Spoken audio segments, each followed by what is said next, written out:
The Bible says, there is a time to be great. Kagaya ko, presidente ako ngayon. I do not know why. But there will always be a time that I will be nobody. And that is sure to come.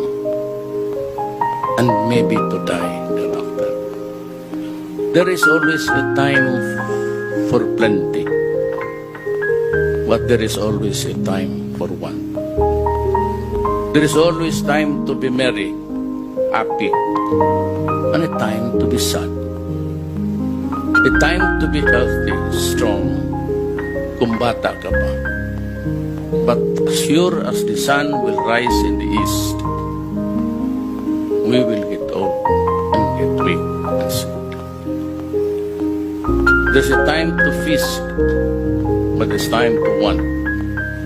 A time to be spending, may pera ka, but sometimes may problema.